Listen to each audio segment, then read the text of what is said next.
2 મહિના બાદ જે એએમસીમાં આવેલી છે તે કમિટીઓના ચેરમેન અને વાઇસ ચેરમેનોની નિમણૂક છે તે કરવામાં આવી. અમદાવાદ મ્યુનિસિપલ કોર્પોરેશન એટલે કે એએમસીમાં 2026ની ચૂંટણી પૂર્ણ થઈ. આ ચૂંટણી પૂર્ણ થઈ આજે 2 મહિના જેટલો સમય વીતી ગયો છે. 2 મહિના બાદ જે વિવિધ કમિટીઓ છે જે એએમસીમાં આવેલી છે તે કમિટીઓના ચેરમેન અને વાઇસ ચેરમેનોની નિમણૂક છે તે કરવામાં આવી. એટલે કે આ નિમણૂક કરવામાં કોર્પોરેશનને 2 મહિના જેટલો સમય છે તે લાગ્યો હતો. આ ચેરમેનોની કમિટીમાં જે નામ જાહેર કરવામાં આવ્યા છે તેને લઈને જો ચર્ચા કરવામાં આવે તો આ વખતે ઘણા નામો છે કે ઘણા ચહેરાઓ છે કે જેમને મોટી જવાબદારી એટલે કે નવા ચહેરાઓને મોટી જવાબદારી સોંપવામાં આવી છે અને વ્યવસાય સાથે પ્રોફેશનલ લોકોને પણ આગળ લાવવામાં આવ્યા છે. પણ શું આ વરણીથી બધા જ લોકો ખુશ છે?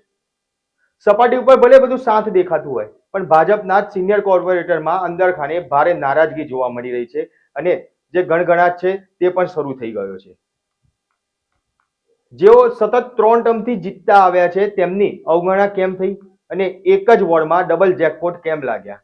આ તમામ બાબતે વિગતવાર ચર્ચા કરીએ, પરંતુ તે પહેલા જો અમારી લલકા ન્યૂઝ ચેનલને સબસ્ક્રાઇબ ના કરી હોય તો તે સબસ્ક્રાઇબ જરૂરથી કરી લેજો. નમસ્કાર, લલકા ન્યૂઝ સાથે હું મયુર મેવાડા.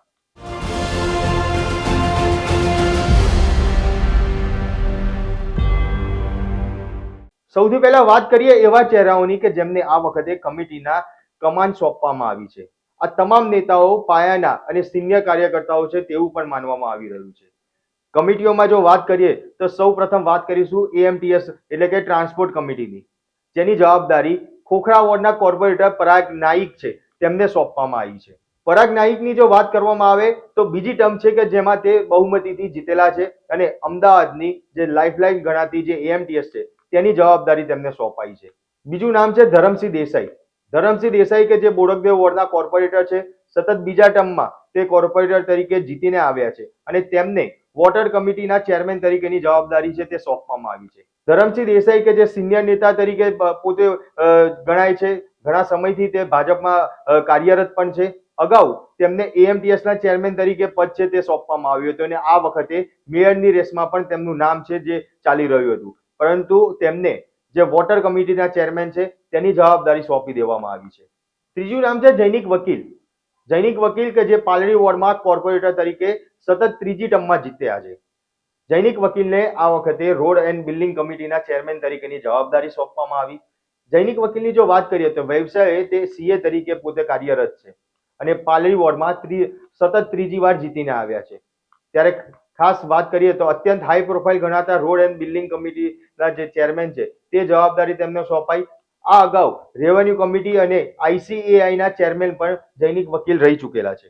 ત્યારબાદ વાત કરીશું ડોક્ટર ચાંદની પટેલ. ડોક્ટર ચાંદની પટેલ કે જે લાંબા વોર્ડમાં કોર્પોરેટર તરીકે જીતીને આવ્યા છે.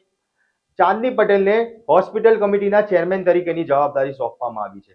વ્યવસાયે તે પોતે ડોક્ટર છે અને એ જ કારણસર કોર્પોરેશને તેમની ક્ષમતા જોઈને તેમને જે હોસ્પિટલ કમિટી છે તેમાં તેમની જવાબદારી ચેરમેન તરીકેની જવાબદારી સોંપવામાં આવી. એસવીપી અને એલજી જેવી હોસ્પિટલમાં સંચાલનની જવાબદારી છે તે પણ તે અગાઉ સોંપી છે અને તે નિભાવી ચૂકેલા છે. આ સિવાય નિકોલ વોર્ડમાંથી જો વાત કરીએ તો દીપક પંચાલ કે જેમને હેલ્થ કમિટી, જોધપુર વોર્ડમાંથી ભાગ્યેશ પટેલ કે જેમને ટાઉન પ્લાનિંગ કમિટીના ચેરમેન છે તે બનાવવામાં આવ્યા. મુકેશ પટેલ કે જે રેવન્યુ કમિટી, દર્શન શાહ કે જે હાઉસિંગ કમિટીના ચેરમેન છે તે બન્યા છે. તદુપરાંત જો વાત કરીએ તો સિંધી બહુમતીવાળા વિસ્તારમાંથી આવતા ડિમ્પલબેન કે જેમને મહિલા અને બાળ વિકાસ કમિટીના ચેરમેન તરીકે નિમણૂક કરવામાં આવી. હવે એ ચહેરાઓની વાત કરીએ કે જેમને એએમસીના રાજકારણમાં ગરમાવો લાવી દીધો છે, કે જે છેલ્લા 3 ટર્મથી જીતતા આવ્યા છે, પરંતુ આ વખતે જે ચેરમેનોની કે વાઇસ ચેરમેનની જે નામની જાહેરાત કરવામાં આવી તેમાં ક્યાંય તેમની ગણતરી કરવામાં નથી આવી. આવા કુલ 4 નામ છે કે જે સામે આવ્યા છે અને તેમની અવગણના કરવામાં આવી હોય તેવું પણ લાગી રહ્યું છે અને તેના જ કારણે ક્યાંક જે કોર્પોરેશનનું રાજકારણ છે તેની અંદર ગરમાવો આવ્યો છે, તે અંદર થનગણાટ છે તે પણ થવા લાગ્યો છે. જે નારાજગી વ્યક્ત કરવામાં આવી છે તેવા જે કોર્પોરેટરની જો વાત કરવામાં આવે તો ચેતન સિંધી કે જે સાબરમતી વોર્ડમાંથી કોર્પોરેટર રહી ચૂકેલા છે. છેલ્લા 3 ટર્મથી તે સાબરમતી વોર્ડમાં કોર્પોરેટર તરીકે જીતતા આવ્યા છે, તેમ છતાં પણ કોઈ જ મહત્વનો હોદ્દો તેમને આપવામાં નથી આવ્યો. ત્યારબાદ નયન બ્રહ્મભટ્ટ કે જે ખોખરા વોર્ડમાંથી આવે છે. પક્ષના પાયાના અને મજબૂત નેતા પણ તે ગણવામાં આવે છે, પરંતુ 3 ટર્મથી જીતતા આવ્યા છતાં પણ આ વખતે તેમને કોઈ જ મહત્વનો હોદ્દો છે તે આપવામાં ન આવ્યો, તેમની અવગણના છે તે કરવામાં આવી. ત્યારબાદ વાત કરીએ તો રાજુ ઠાકોર કે જે થલતેજ વોર્ડમાંથી કોર્પોરેટર તરીકે ચૂંટાયા, જંગી બહુમતી સાથે તે જીતીને પણ આવ્યા, પરંતુ પશ્ચિમ વિસ્તારમાં મોટી પકડ ધરાવે છે તેમ છતાં પણ તેમની અવગણના કરવામાં આવી અને કોઈ જ પ્રકારનો હોદ્દો રાજુ ઠાકોર છે તેમને પણ આપવામાં ન આવ્યો. સાથે ચોથું નામ છે પરેશ પટેલ કે જે વસ્ત્રાલ વોર્ડમાંથી કોર્પોરેટર તરીકે જીત્યા છે.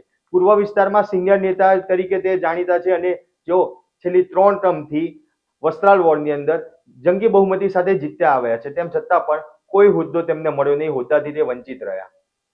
આ જે 4 કોર્પોરેટર છે કે જેમને હોદ્દાથી વંચિત રાખવામાં આવ્યા છે, તેના જ કારણે ક્યાંક જે કોર્પોરેશનનું રાજકારણ છે તે પણ ગરમાયું હોય તેવું દેખાઈ રહ્યું છે અને તેના જ કારણે ભલે ખુલીને સામે નથી આવતા, પરંતુ ચોક્કસથી જે આ તમામ સિનિયર કોર્પોરેટર છે તેમની અંદર ખાલી ક્યાંક નારાજગી છે તે ચોક્કસ જોવા મળી રહી છે. સવાલ અહીંયા એવો ઉભો થાય છે કે આ જે કોર્પોરેટરો છે તેમની અવગણના કેમ કરવામાં આવી? ભાજપ સંગઠન છે તેમાં તેમની સારી પકડ જોવા મળી રહી છે, નેતાઓ સાથે તેમના સંબંધો છે તે સારા જોવા મળી રહ્યા છે, 3 ટર્મથી સારી લીડ સાથે તે જીતતા આવ્યા છે, તેમ છતાં પણ આ સિનિયર જે કોર્પોરેટરો છે તેમની અવગણના કરવાનું કારણ શું? તે સૌ જે તેમના વોર્ડના જે જનતા છે તેમના મનમાં પણ સવાલ ઉભા થઈ રહ્યા છે.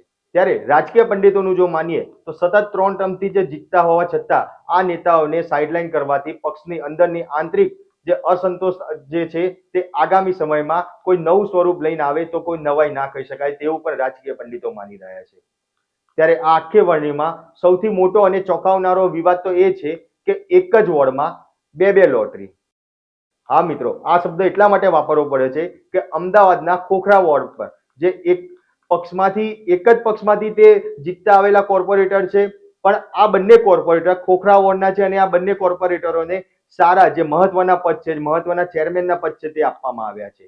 એક છે કમલેશ પટેલ કે જેમને સ્ટેન્ડિંગ કમિટીના ચેરમેન તરીકે વરણી કરવામાં આવી અને બીજું છે પરાગ નાઈક કે જેમને AMTS એટલે કે ટ્રાન્સપોર્ટના ચેરમેન છે તે જવાબદારી સોંપવામાં આવી છે.